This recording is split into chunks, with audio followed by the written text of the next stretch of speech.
Bonjour à tous, bienvenue pour cette nouvelle vidéo. Je voulais surtout, parce que j'ai oublié de le faire dans la vidéo précédente, vous présenter tous mes vœux.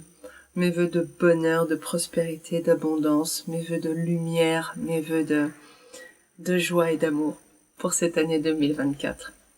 Et justement, puisqu'on est dans un changement d'année, on est dans les bonnes résolutions, et je voulais vous parler aujourd'hui de pardon, mais de pardon envers soi. C'est quelque chose qui est très important. Vous allez vous dire, oui, bon, ça va, c'est bon, moi j'ai rien à me pardonner. Je n'en suis pas si sûre.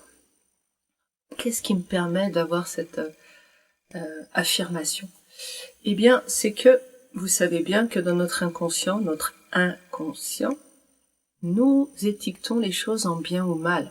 Ça, c'est un programme, c'est extrêmement long et ça demande beaucoup de travail de déconditionnement pour en sortir. Bien récompenser, mal égale puni, diviser le monde en deux portions, c'est le truc qui nous pourrit la vie en permanence, pour dire clairement les choses. Inconsciemment, nous fonctionnons comme ça, donc. Ce qui veut dire que chaque chose que j'ai pu faire, dire, être dans mon passé, avant cette vidéo à cet instant, que j'ai étiqueté mal, inconsciemment, je suis encore maintenant en train de me punir. Réaliser, en train de me punir. Mal égale puni, bien égale récompensé. Oui, mais alors comme j'ai fait des choses bien, je me récompense. Oui, c'est vrai. Malheureusement, nous étiquetons beaucoup plus facilement en mal qu'en bien, si vous regardez comment vous fonctionnez. Dans l'ensemble, bien sûr. Je ne parle pas pour vous qui êtes en train de me regarder, je parle pour la majorité des gens, dont moi. Ok. Je vais vous parler en particulier d'une chose, d'un sentiment, qui est la honte. Oh, mais moi, j'ai pas honte. Consciemment, non. Nous n'avons pas forcément honte de nos actes, même minimes. Non, ça va. Mais inconsciemment, il est possible que nous éprouvions de la honte inconsciente. Comment savoir si vous éprouvez de la honte? Eh bien, plus votre honte est grande, inconsciente, plus vous allez la manifester dans votre vie. C'est bien sûr une vidéo en relation avec ce que j'ai dit dans la dernière. Je prépare mon futur dans le présent. Si j'ai constamment ce sentiment de honte en moi, je vais le manifester à l'extérieur. C'est-à-dire que je vais attirer à moi des circonstances, des situations, des gens qui vont me faire vivre de la honte. Quand ça vient de l'extérieur, on appelle ça de l'humiliation. Qu'est-ce que c'est l'idée de la honte? L'idée de la honte. Quand on a honte de soi, on est dans la dévalorisation de soi. Mais la dévalorisation jusqu'à l'inexistence, jusqu'à se donner symboliquement la mort à l'intérieur de soi. Vous le savez, on dit souvent à quelqu'un, on dit souvent, ça fait partie des choses qu'on dit, oh, tu te feras pas honte de toi, là, fais-toi tout petit, parce que vu ce que t'as fait, ce fais-toi tout petit, il nous dit bien cette idée de cesser d'exister ou prendre le moins de place possible. Donc la honte. Qu'est-ce qui se passe quand je suis dans la honte? Je peux aussi me figer. Si vous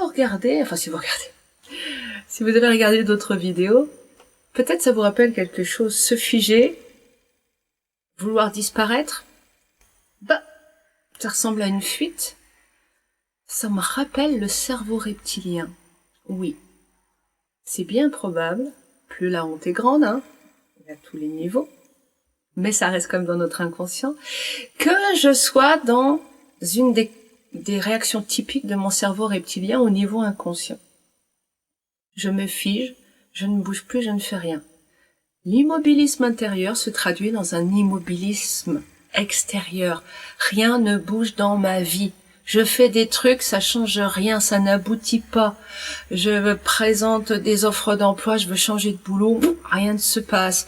Je veux aller vivre ailleurs, ça marche pas. Un marais, vous voyez ce que je veux dire? Un marécage. Ça, c'est la traduction de cet immobilisme intérieur. Après, l'immobilisme, il peut avoir aussi d'autres raisons que la honte, puisque c'est dans le cerveau, c'est une réaction reptilienne. Ok, mais c'est un premier point intéressant. À vous de creuser pour aller voir ce que ça vous parle. Deuxième point. Donc, je parlais de matérialisation de la honte que je ressens pour moi. Ça peut être, donc, je l'ai dit, ou je ne sais plus, alors je vais recommencer, si je ne l'ai pas dit, chuter en public, avoir pour une fille la jupe qui se soulève devant tout le monde, pour un gars la braguette, se balader la braguette ouverte. Ça peut être se faire rabrouer, critiquer devant tout le monde. Ça peut être rencontrer des gens qui vont vous rabaisser, vous humilier. Je vous rappelle que ce n'est pas l'autre qui est responsable. Ce n'est jamais le monde extérieur qui est responsable des situations que l'on vit. Nous sommes les écrivains de nos scripts. L'autre est juste un coacteur. Nous l'engageons littéralement. Nous passons un contrat avec les gens autour de nous, l'environnement autour de nous, pour réaliser notre film. Donc dire que c'est la faute de l'autre, non, l'autre il est à mon service, réellement, au niveau de la loi de l'attraction, il est attiré, il vient pour me donner ce que je lui demande. Je crois que, par exemple, les femmes blondes à forte poitrine sont toutes des peaux de vache, et ben je vais attirer à moi une blonde à forte poitrine qui sera une peau de vache. Parce que j'envoie ce contrat dans l'univers. C'est un autre nom pour la loi de l'attraction, hein. Mais c'est toujours cette idée-là. Donc, si vous regardez votre vie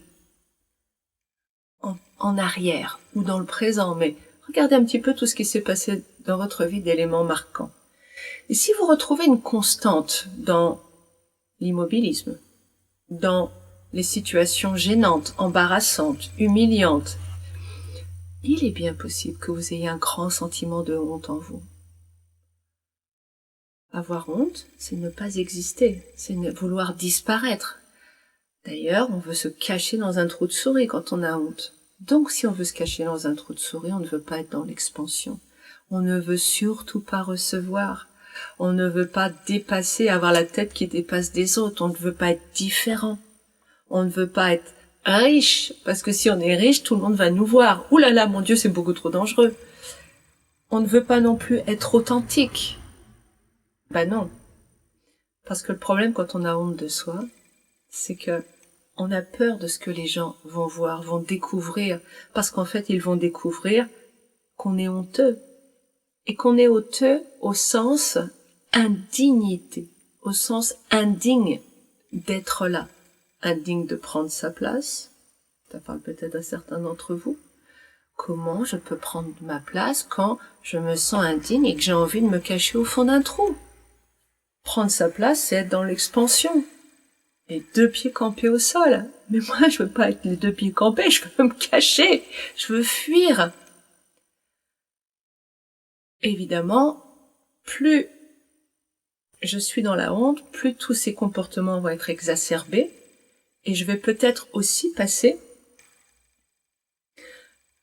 dans le 3e comportement du cerveau reptilien qui est combattre, c'est-à-dire l'agressivité. Je vais être agressif et je vais me retrouver dans une situation de violence extérieure envers moi. Maintenant, ce n'est pas parce que je vis des situations de violence extérieure envers moi que je suis forcément dans la honte. Ce sont des petits indices qu'il faut récolter pour essayer de voir vers quoi ça vous amène. Parce que là, je voudrais couvrir assez large. Ok. Je me dis que j'ai fait quelque chose de mal et à partir de là, la honte arrive. Si je trouve que c'est quel que soit ce qu'on vous dira, ça ne compte pas. L'important, c'est qu'est-ce que vous avez mis comme échelle de valeur à l'intérieur de vous. Vous roulez en voiture, vous écrasez quelqu'un totalement involontairement, sur quelle valeur ça se met? Totalement involontairement. j'avais fait une vidéo là-dessus aussi, c'est l'idée que c'est moi qui étais l'actrice ou l'acteur dans le contrat de l'autre, là. J'avais besoin de vivre ça pour pouvoir souffrir, parce que ma négativité voulait que je souffre, parce que ça répond donc à un de mes schémas de punition, je vais y venir juste après, et pour l'autre, c'était le moment qu'il quitte la Terre. Je ne sais plus ce que je voulais dire, je suis désolée, hein, les fêtes ont été fatigantes, donc bon, je vais continuer sur cette notion de souffrance, d'expiation, de punition. Ça, que vous ayez honte ou pas, c'est quelque chose que vous allez trouver à l'intérieur de vous. Plus j'avance sur moi-même, et croyez-moi que en fait ces fêtes ont été fatigantes parce que il y a eu un énorme travail de fait sur moi-même. Et plus j'avance, plus je vois des choses, plus je prends conscience à quel point c'est ici que ça se passe. C'est vraiment ici. Alors quand je dis j'ai, c'est d'une façon générale, je vais peut-être dire on, ce sera plus clair pour vous. Nous avons des croyances liées à nos punitions inconscientes, ou plutôt nous avons des croyances qui viennent pour nous punir d'erreurs, entre guillemets, passées. Tout ce que nous faisons, que nous jugeons mal, je voudrais juste prendre 2 secondes là-dessus. Ce que nous faisons n'est ni bien ni mal. Il est l'expression, ce que je fais, ce que je dis, ce que je suis, c'est l'expression de mon niveau de conscience à ce moment dans le développement de mon âme. Mon âme, elle part du niveau le plus bas, donc d'une négativité absolue, d'une violence absolue, d'une perversité absolue, etc., etc., pour aller vers la lumière la plus absolue, dans l'amour le plus inconditionnel et quelque chose d'une transcendance que je ne connais pas, sinon je ne serais pas là, mais voilà, quelque chose, on ne sait pas ce qu'il y a au bout de ce chemin, mais en tout cas c'est de plus en plus beau, ça c'est sûr. C'est un développement comme un enfant en bas âge. Au départ, il ne sait que bavouiller, faire ses excréments, hurler et basta. Et il va arriver à être un être humain merveilleux, quoi qu'il en soit, qui sait marcher, courir, ramper, voler, nager, enfin qui a des capacités incroyables. Mais il est passé par des étapes. D'abord, il a rampé, enfin même pas, il s'est retourné sur le dos. Ensuite, il va se mettre à ramper. Ensuite, il va se mettre à 4 pattes. Ensuite, il va pouvoir avancer à 4 pattes. Et puis ensuite, il va pouvoir commencer à se dresser péniblement. Ce sont des étapes. Est-ce que c'est bien? Est-ce que c'est mal? C'est juste ce sont des étapes nécessaires. Nécessaires. Si je ne construis pas le ramper sur le ventre, je ne pourrai pas atteindre mes pleines capacités parce que ça fait partie du chemin. Il n'y a pas d'étapes qui peuvent être sautées. C'est une nécessité. Alors, je fais vite. D'accord? C'est une image. Je fais vite. Votre âme, c'est pareil. Toutes les horreurs qu'on peut faire dans une vie, dans des milliers de vies, quand je dis horreur, c'est tout ce que notre mental inconscient juge comme horrible, est en fait une étape nécessaire dans le développement de notre âme. Tout doit être vécu, nous sommes sur Terre pour explorer, y compris dans toutes les couleurs, dans toutes les vibrations. Donc, toute la négativité, la perversité, le sadisme, etc. Je vais pas évoquer ça trop longtemps non plus pour pas rentrer dans des vibrations négatives, mais tout ce côté noir, il doit être exploré parce que, en tant qu'âme, j'ai l'élan de tout explorer pour trouver mon chemin et pour voir ce qui est ok pour moi. Comment je peux savoir que je veux aller vers le blanc, vers la lumière, si j'ai jamais été vers le noir, je sais même pas ce que c'est. Donc je sais pas ce que c'est la lumière. C'est le yin et le yang, il faut qu'il y ait l'opposition des deux. Nous sommes comme dans un univers de contraste. Nous avons besoin de ça. Est-ce que ça veut dire que il faut laisser les choses horribles se faire? Ça veut pas dire qu'à l'intérieur de vous, vous cherchez à continuer. Mais comprenez une chose, et ça c'est toute l'aberration de la punition. Quand je suis, allez, je vais faire une petite image. Quand je suis à ce niveau-là, au niveau de ma poitrine, quand je suis, allez hop, hop, plus bas, aura. Quand je suis à ce niveau-là de négativité, donc je suis très basse, on va dire que le 0 est là, je suis très basse dans la négativité, est-ce que, en m'infligeant de la négativité, c'est-à-dire de la colère, de la culpabilité, de la honte, vous pensez que je vais monter vibratoirement? Il est évident que quand je suis dans ce noir-là, enfin, à n'importe quelle échelle d'ailleurs, quand je me mets du noir, ça descend. Avoir de la colère, de la culpabilité, de la honte, vouloir faire souffrir, et donc accepter l'expiation dont nous sommes bien pétris quand même inconsciemment, à ma grande surprise, c'est l'idée que la souffrance, donc la souffrance, c'est même pas la souffrance physique, nous cherchons la souffrance morale, c'est hallucinant. La souffrance morale, c'est donc avoir des vibrations lourdes négatives et des émotions négatives qui nourrissent notre négativité, je vous rappelle. Donc, augmenter ma négativité en lui donnant à manger, ça va me permettre d'être quelqu'un de bien, de lumineux. Ça n'a aucun sens. C'est absurde. Et pourtant, on fonctionne comme ça. Donc, je veux expier, je suis là dans la noirceur, je veux rebalancer une dose de noirceur et monter. Eh bien non, c'est l'inverse. Et c'est pour ça que nous vivons dans ce monde avec tant de combats, de guerres, de violences.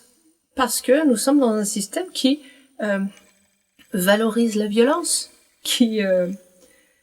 c'est pas l'amour qui est valorisé dans notre société. C'est la violence, c'est la dureté, la souffrance, travail dur, par exemple. Donc, quand je suis dans la culpabilité, la honte, la colère, quand je suis donc, en fait, j'ai ces émotions, parce qu'en moi, le programme mal égale puni est déclenché, et c'est moi qui vais me punir, toujours. Je me sers des éléments extérieurs comme d'acteur dans mon film, mais c'est moi qui écris le film. Je veux me punir, je veux être puni, par l'intermédiaire déjà de moi, première peine, du monde extérieur, deuxième peine.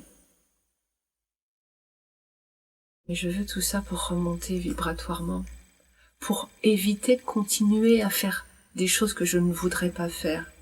Sauf que, quand je suis à ce niveau-là de conscience, même mettons là, j'ai dépassé le 0, je commence à rentrer dans la lumière, vraiment, je suis là, oh, j'aurais pas dû faire ça, mais pourquoi j'ai fait ça? Ça peut être rien, ça peut être le fait d'avoir regardé la télé trop tard, d'avoir mangé trop de chocolat, d'avoir fait des excès à Noël pendant les repas.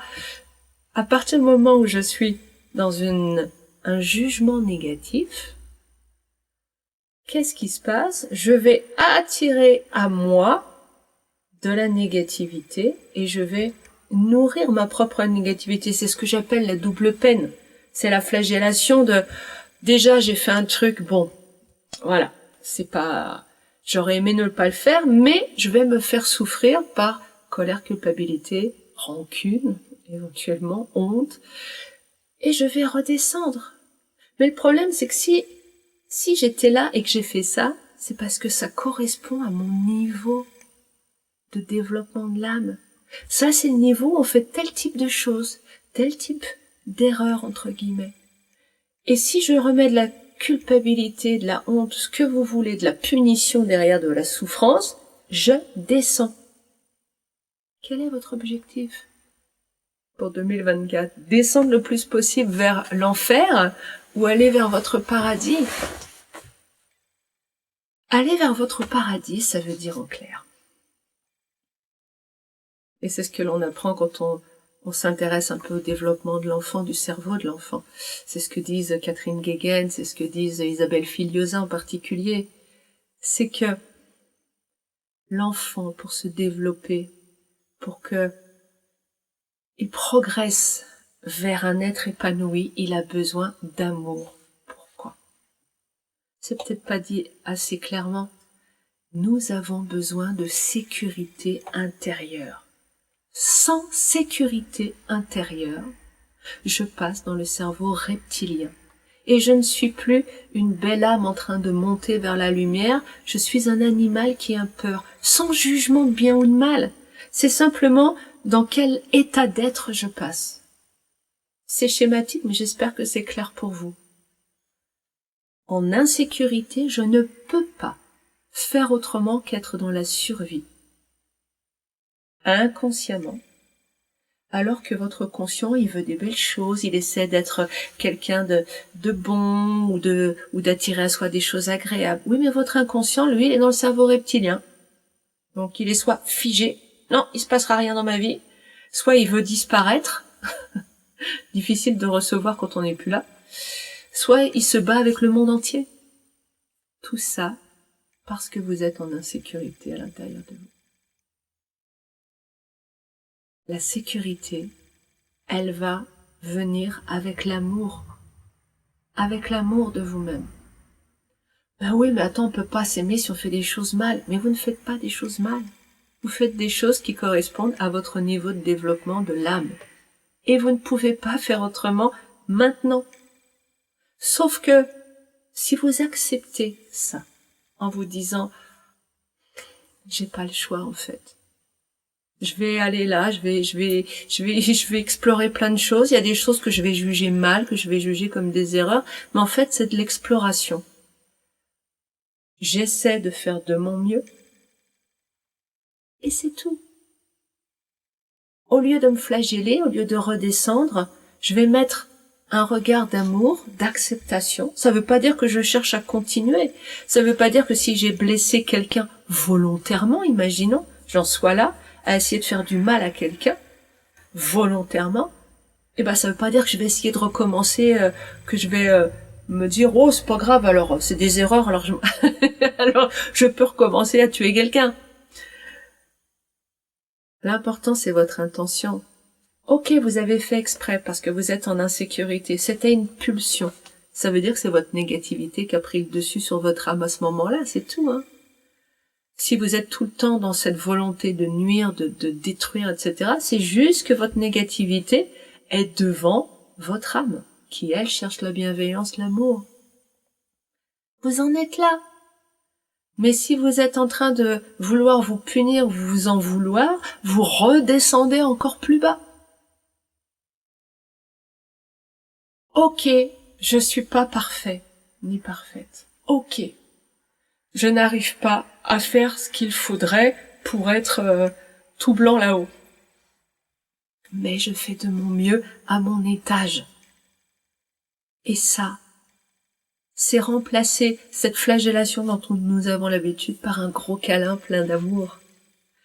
Et quand on se fait un gros câlin plein d'amour, notre cœur s'ouvre. Et quand notre cœur s'ouvre, nous nous sentons nourris et en sécurité. Et à partir de là, eh bien nous montons. Et nous attirons forcément à nous d'autres choses. Il y a des libérations qui se font. Alors pour cette année 2024, je vous invite à prendre conscience.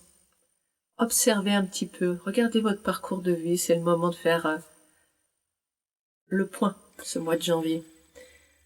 Qu'est-ce que je vis en fait? Qu'est-ce qui revient régulièrement? Est-ce que j'ai vécu de la honte? Est-ce que je vois ça revenir assez souvent dans ma vie? Est-ce que j'ai des souvenirs? Si vous n'en avez aucun, ok. Si vous en avez et que vous vous en souvenez bien, intéressant. Donc, ça veut dire que ça à l'intérieur. Comment vous vous punissez d'être imparfait? Est-ce que vous croyez devoir être parfait pour aller là-haut? Alors en fait, comprenez bien, je termine, hein. C'est pas en voulant être parfait que je peux monter vers la lumière, c'est en acceptant mon imperfection que naturellement je me retrouverai dans la lumière. C'est tellement beau que je vais m'arrêter là. Je vous souhaite une très belle semaine et je vous dis à la semaine prochaine. Au revoir.